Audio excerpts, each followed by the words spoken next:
Hello dear student, welcome. तो अभी हम लोग कैपिटल बजटिंग में एमकॉम लेवल का सम सॉल्व कर रहे हैं, जैसे तुम लोग को एग्जाम में आने का चांस है, राइट। इसमें machine, scrap value, working capital सब दिया है। तो क्वेश्चन नंबर 12 इधर से सॉल्व कर रहे हैं। तो रिलायंस पावर क्या दिया है, 12 लाख का मशीन खरीदा है वो लोग ने, और वर्किंग कैपिटल मतलब 6 लाख अलग से खर्चा किया। ओके, तो 12 लाख का मशीन है, 6 लाख का वर्किंग कैपिटल है, और आधा क्वेश्चन पीछे दिया है, ठीक है।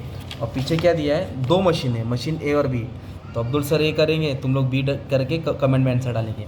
तो मशीन का लाइफ कितना साल चल रहा है, 5 साल चल रहा है। और एस्टिमेट सैलवेज वैल्यू मतलब 5 साल के बाद मशीन के ऊपर अपने को 2 लाख मिलेगा। और एक्चुअल सैलवेज कितना हुआ, 2,40,000। 2 लाख मिलने वाला था पर 2,40,000 मिला, ऐसा बोला है। और डेप्रिसिएशन स्ट्रेट लाइन मेथड है। टैक्स रेट 30% दिया है, और कॉस्ट ऑफ कैपिटल 10%, मतलब पीवी फैक्टर दिया है अपने को। ओके, नेट प्रेजेंट वैल्यू ढूंढना है on most profitable machine. Okay, तो सबसे पहले क्या करो, समय मालूम है क्या। तो सबसे पहले कॉलम तो बहुत बड़ा बनेगा, राइट। तो सबसे पहले क्या लिखेंगे, earning before depreciation and tax. Depreciation और टैक्स अपने को अर्निंग दी है, देखो ये अर्निंग दी है बिफोर डेप्रिसिएशन टैक्स। तो ए का सॉल्व कर रहे हैं, 6 लाख 6 लाख 6 लाख, तो मैंने 6 लाख ऐसे तो लिख दिया, सिंपल। अब 6 लाख से पहले क्या करेंगे, डेप्रिसिएशन माइनस करेंगे, वापस से लास्ट में डेप्रिसिएशन ऐड करेंगे। पहले माइनस करेंगे फिर ऐड करेंगे। पर डेप्रिसिएशन ऐड करने के लिए, सॉल्व करने के लिए अपने को डेप्रिसिएशन का फॉर्मूला याद करना पड़ेगा। तो डेप्रिसिएशन का फॉर्मूला क्या है, original cost minus scrap value divide by number of year. तो ओरिजिनल कॉस्ट मशीन कितने का था, 12 लाख का था। मशीन की कॉस्ट प्राइस कितनी थी, 12 लाख। तो ओरिजिनल कॉस्ट हो गया 12 lakh minus scrap value at the and. तो एस्टिमेटेड वाला लेने का, एक्चुअल नहीं लेने का। तो कितना एंड था, 2 लाख। Okay, salvage 2 lakh. और कितना साल चला मशीन वो भी देखेंगे अपन। तो नंबर ऑफ ईयर कितना दिया ऊपर, life of machine 5 year, number of years of machine 5 years. तो 5 से डिवाइड करेंगे, राइट। तो 12 में से 2 गया, 10 लाख आया। 10 लाख को 5 से डिवाइड करेंगे तो 2 लाख डेप्रिसिएशन आएगा। कितना आएगा डेप्रिसिएशन, 2 लाख। तो ये 2 लाख डेप्रिसिएशन अपना कैलकुलेशन करके आया, राइट। ये 2 लाख है, राइट। तो मैं अपना कंप्यूटर साइड में रख लेता हूँ, अभी इधर से अपन का एंट्री पास कर देंगे।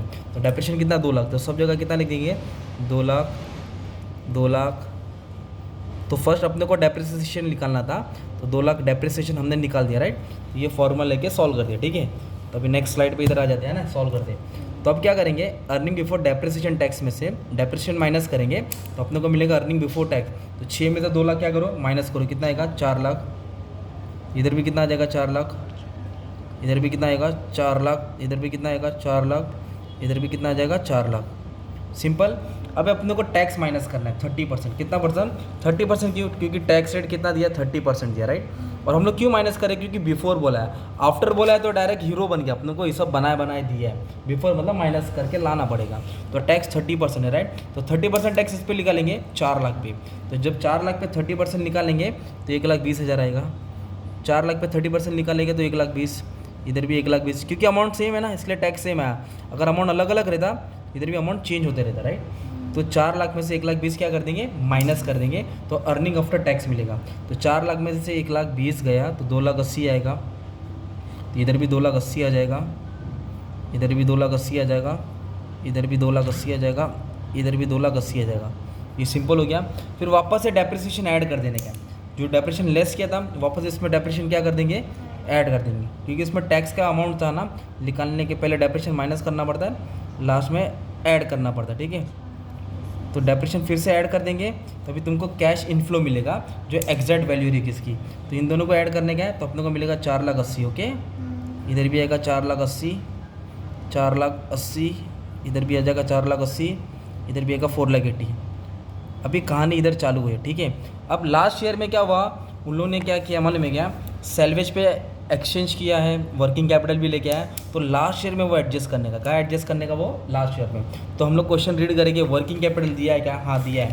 तो वर्किंग कैपिटल कितना लेके आया था उसने, 6 लाख लेके आया था। कितना लेके आया था, 6 लाख। तो वो 6 लाख अमाउंट इधर ऐड किया जाएगा, ठीक, ये नया चीज़ हो गया। और एक्चुअल सैलवेज लिखेंगे, क्या लिखेंगे, एक्चुअल सैलवेज। वो देखो 2 लाख था ना एस्टिमेट सोचा था, पर हुआ कितना सैलवेज, भंगार का बेच के पैसा है 2,40,000। तो एक्चुअल सैलवेज लिखेंगे 2,40,000। एक्चुअल सैलवेज कितना लिखेंगे, 2,40,000। तो फिर इधर थोड़ा सॉल्व करना पड़ेगा, क्योंकि जो 2 लाख का था, जो 2 लाख का था उन लोगों ने कितना लाया, 2,40,000। तो एक्स्ट्रा कितना है, 40,000। ये तुम उसको क्या हो गया, प्रॉफिट हो गया। तो प्रॉफिट पे उसको क्या देना पड़ेगा, टैक्स। कितना परसेंट टैक्स देना पड़ेगा, 30%।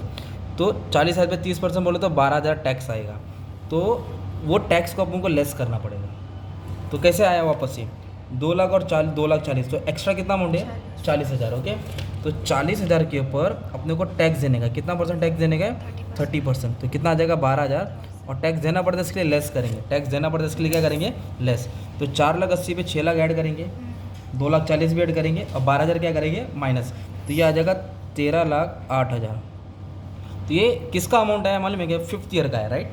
तो बाकी का जो ईयर है ना डिक्टो सेम लिख देने का, ये दिख रहा है इधर से, ये सब कैरी फॉरवर्ड करके सेम लिख देने का, ठीक है। पर इधर अमाउंट चेंज करके ये वाला वैल्यू आया, तो इधर लिखेंगे 4,80,000, 4,80,000, 4,80,000, 4,80,000, ओके। और ये वाला अमाउंट 4,80,000 नहीं आएगा क्योंकि वर्किंग कैपिटल था, एस्टिमेटेड सेल्वेज चेंज हुआ और प्रॉफिट हुआ, तो एडजस्ट करके ये वैल्यू है। फिर पीवी फैक्टर लिखने का 10%, इधर दिया है ना, पहला, दूसरा, तीसरा, चौथा, पाँचवा, 10% का प्रेजेंट वैल्यू फैक्टर वो दिया है, वो यहाँ लिख देंगे, राइट। इजी सम कैसा आएगा मालूम? इजी सम ये डायरेक्ट रेडीमेड दिया रहेगा, इन दोनों को मल्टीप्लाई करो डायरेक्ट आंसर आएगा। तो इजी सम बचपन में आता था, अभी बचपन नहीं, अभी तुम लोग TY/F MCOM वाले, तभी ये सब तुमने अमाउंट निकाला गया। अब इसको इससे क्या कर देंगे, मल्टीप्लाई कर देंगे। फॉर एग्जाम्पल 4,80,000 को मल्टीप्लाई किया 0.909, तो मल्टीप्लाई करके आया 4,36,320। ये इन इसको और इससे क्या किया, मल्टीप्लाई किया है। वैसे सेम इसको और इसको क्या कर देंगे, मल्टीप्लाई कर देंगे। इसका वैल्यू आएगा 3,96,480, फिर इन दोनों को मल्टीप्लाई करेंगे 3,60,480, फिर इसको मल्टीप्लाई कर देंगे 3,27,840, और लास्ट वाले का अमाउंट ज़्यादा आएगा क्योंकि इसमें बहुत सारे अमाउंट एडजस्ट हुए ना इसकी वजह से, राइट। फिर क्या करेंगे, ये प्रेजेंट वैल्यू अपने को क्या चाहिए, टोटल प्रेजेंट वैल्यू चाहिए। क्या चाहिए, टोटल प्रेजेंट वैल्यू। तो ये सब रेड पेन है ना, 1 2 3 4 5, पाँचों को ऐड करके यहाँ लिख देंगे या यहाँ लिख देंगे, कहीं भी लिख देने का। तो मैं पाँचों को ऐड करके यहाँ लिख देता हूँ। तो ये आया 23,33,388, ये एक अमाउंट है, इसको ऐसा बना के रखने का, ये मेन हीरो है, मतलब 23 लाख समझ लो। तो अभी अपन ने इन्वेस्टमेंट कितना किया था वो फाइंड करेंगे ना। तो इन्वेस्टमेंट में मशीन का कॉस्ट ढूंढेंगे, तो मशीन का कॉस्ट 18 लाख था। मशीन का कॉस्ट कितना था, 18 लाख। और वर्किंग कैपिटल किया था क्या खर्चा, हाँ किया था। कितना किया था, 6 लाख। तो मशीन का कॉस्ट है 24 लाख, सॉरी थोड़ा गलत, मशीन का प्राइस था 12 लाख और वर्किंग कैपिटल कितना गया, 6 लाख। तो 12 6 18 हो जाएगा। तो मशीन का कॉस्ट 12 लाख था और 6 लाख वर्किंग कैपिटल, तो टोटल मशीन पे कितना खर्चा गया, 18 लाख। तो ये 18 लाख क्या हो जाएगा, इन्वेस्टमेंट हो जाएगा। क्या हो जाएगा, इन्वेस्टमेंट।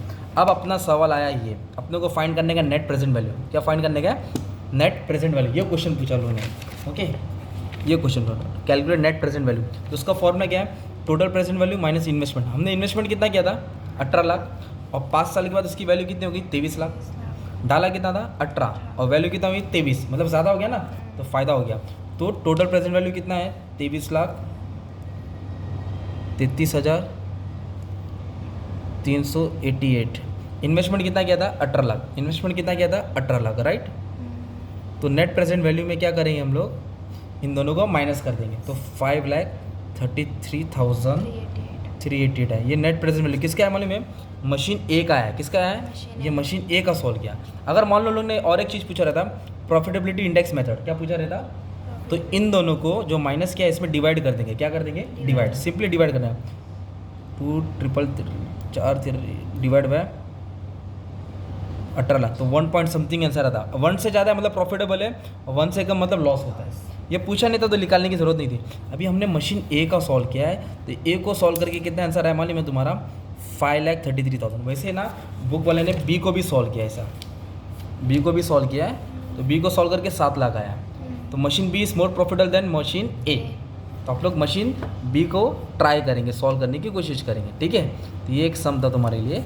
और इन्वेस्टमेंट भी सेम था क्योंकि परचेज था ईच मशीन, दोनों मशीन 12 लाख का था, वर्किंग कैपिटल 6 लाख, मतलब 18 लाख का इन्वेस्टमेंट था। इन्वेस्टमेंट कितना था, 18, इस पे आ रहा था 23 लाख, इस पे आ रहा था 25 लाख। तो सॉल्व करके ऐसा इंटरप्रेट करके आंसर लिख देने का था। तो अच्छा खासा आंसर तुम्हारा 10 मिनट में मैंने सम सॉल्व कर दिया, ठीक है। Thank you very much.